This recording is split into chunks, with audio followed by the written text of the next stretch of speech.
Good morning students. आज हम करेंगे ऑर्डिनल अप्रोच में ही सब्स्टिट्यूशन इफेक्ट या प्रतिस्थापन प्रभाव, कीमत रेखा तथा तटस्थ वक्र के द्वारा उपभोक्ता की जो साम्य स्थिति के बारे में हमने चर्चा की थी, उसमें आपको आय प्रभाव बताया गया था और कीमत प्रभाव बताया गया था। आज हम करेंगे प्रतिस्थापन प्रभाव या सब्स्टिट्यूशन इफेक्ट।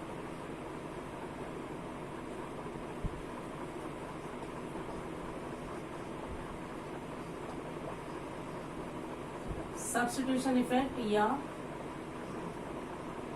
प्रतिस्थापन प्रभाव,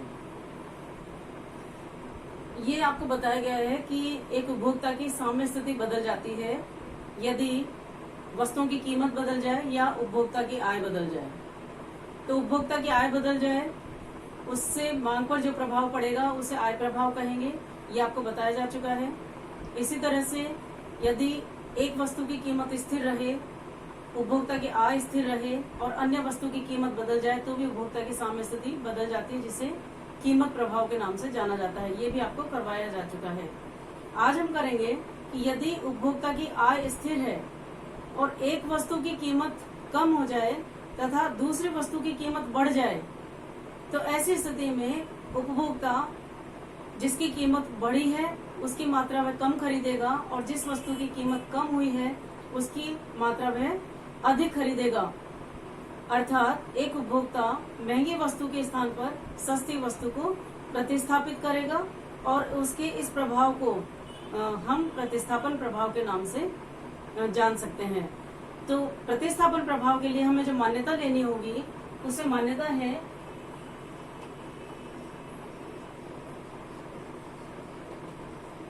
एजम्पशन। जो पहला है, उपभोक्ता की आय स्थिर रहे। दूसरा, एक वस्तु की कीमत कम।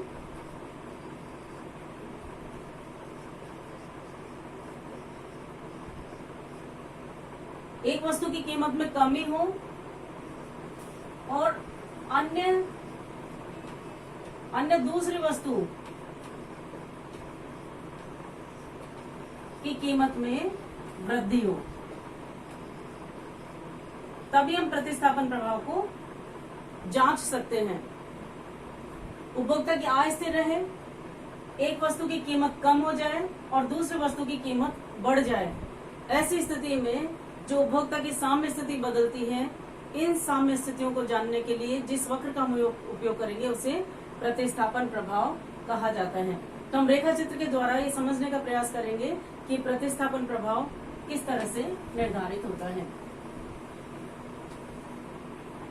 जैसे यदि उपभोक्ता की आय दी हुई है और प्रारंभ में X वस्तु की कीमत भी दी हुई हो और Y वस्तु की कीमत भी दी हुई हो, तो हम एक उपभोक्ता X की कितनी मात्रा लेगा कीमत परिवर्तन के बाद और Y की कितनी मात्रा लेगा, इसे हम रेखा चित्र के द्वारा समझने का प्रयास करेंगे। यहाँ O X एक्सिस पर X वस्तु की मात्रा को मापा गया है, O Y एक्सिस पर Y वस्तु की मात्रा को मापा गया है।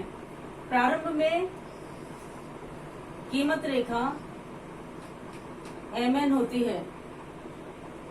अब X वस्तु सस्ती हो जाए और Y वस्तु महंगी हो जाए, तो सस्ती होने पर वह X की मात्रा अधिक खरीदेगा, Y की महंगी होने पर वह Y की मात्रा पहले से कम खरीदेगा। तो नई कीमत रेखा का निर्धारण होगा।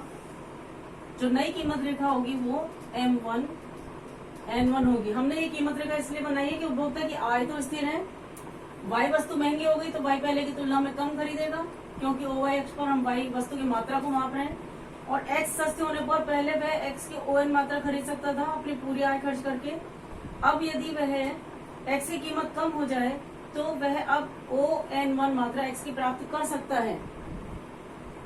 अब हम, चूंकि हमें ये साम्य दिखाना है, तो तटस्थ वक्र इस तरह से बनाना होगा कि एक ही तटस्थ वक्र पर एक उपभोक्ता एक बिंदु से दूसरे बिंदु पर गमन करता है, यानी उसका संतुष्टि का स्तर उतना ही रहता है।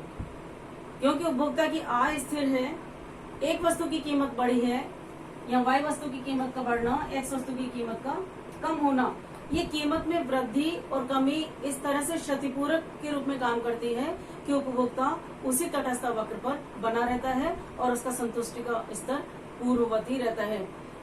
जैसे ये बनाते समय में इस बात का ध्यान रखना होगा कि तटस्थ वक्र इन दोनों कीमत रेखाओं को स्पर्श करता हुआ निकले। ये तटस्थ वक्र आई है। जब हम इसका विश्लेषण करेंगे, अब हम इसको इस तरह से एक्सप्लेन कर सकते हैं कि प्रारंभ में एक उपभोक्ता की जो कीमत रेखा थी एन कीमत रेखा थी और वह इंडिफरेंस कर्व 1 के ए बिंदु पर साम्य में था, क्योंकि यहाँ तटस्थ वक्र स्पर्श कर रहा है इस कीमत रेखा को, एम कीमत रेखा को IC1 ए बिंदु पर स्पर्श कर रहा है, जहां वह x की OX मात्रा और y की AX मात्रा प्राप्त कर रहा था। अब y वस्तु की कीमत अधिक होने से और x वस्तु की कीमत कम होने से नई कीमत रेखा M1 और N1 प्राप्त होती है। साम्य शर्त के अनुसार अब यहाँ तटस्थ वक्र B पर इस रेखा को स्पर्श कर रहे तटस्थ वक्र, तो उपभोक्ता की साम्य स्थिति A से परिवर्तित होकर B पर हो जाती है और वह x की अब OX1 मात्रा लेता है और y की वह BX1 मात्रा लेता है। तो यहाँ A से B पर उपभोक्ता की साम्य स्थिति जो होती है इसे प्रतिस्थापन प्रभाव कहा जाता है। आपने क्या देखा और यह निष्कर्ष निकला कि एक उपभोक्ता महंगी वस्तु y वस्तु महंगी हो गई थी, तो अब वह पहले AX मात्रा y की लेता था, अब y के महंगा होने पर वह BX1 मात्रा y की ले रहा है। इसी तरह से अब चूंकि x सस्ता हो गया तो पहले x की वह OX मात्रा ले रहा था, लेकिन x से सस्ता होने पर अब वह OX1 मात्रा x की ले रहा है। यानी महंगी वस्तुओं के स्थान पर सस्ती वस्तुओं को उपभोक्ता प्रतिस्थापित कर रहा है, इसलिए यह प्रतिस्थापन प्रभाव कहा जाता है। तो तटस्थ वक्र और कीमत रेखा के द्वारा आपने जाना कि प्रतिस्थापन प्रभाव क्या होता है। प्रतिस्थापन प्रभाव में उपभोक्ता की साम्य स्थिति बदल जाती है, वह महंगी वस्तुओं के स्थान पर सस्ती वस्तुओं को लेता। चूंकि आप देख रहे हो ये एक ही तटस्थ वक्र पर उपभोक्ता A से B बिंदु पर आ रहा है, और तटस्थ वक्र की परिभाषा में हमने बताया था कि एक तटस्थ वक्र के विभिन्न बिंदुओं पर उपभोक्ता को समान संतुष्टि मिलती है। तो उसकी संतुष्टि में कोई अंतर नहीं हुआ, संतुष्टि उतनी है जितनी वह A पर संतुष्टि प्राप्त कर रहा था उतनी वह B पर संतुष्टि प्राप्त कर रहा है, क्योंकि एक ही तटस्थ वक्र पर एक बिंदु से दूसरे बिंदु पर जा रहा उपभोक्ता केवल क्या कर रहा है, वो महंगी वस्तुओं के स्थान पर सस्ती वस्तुओं को प्रतिस्थापित कर रहा। अब x तुलनात्मक रूप से सस्ती होने के कारण वह x की मात्रा अधिक खरीद रहा है और y तुलनात्मक रूप से महंगी होने के कारण पहले से वह y कम मात्रा में खरीद रहा है। इस प्रकार उपभोक्ता की आय के स्थिर रहते हुए और वस्तु की कीमतों में सापेक्षिक परिवर्तन होने के परिणाम स्वरूप उपभोक्ता की साम्य स्थिति बदल जाती है, और इस बदली हुई साम्य स्थिति को हम प्रतिस्थापन प्रभाव के नाम से जानते हैं। तो आज आपने प्रतिस्थापन प्रभाव के बारे में जाना। Thank you.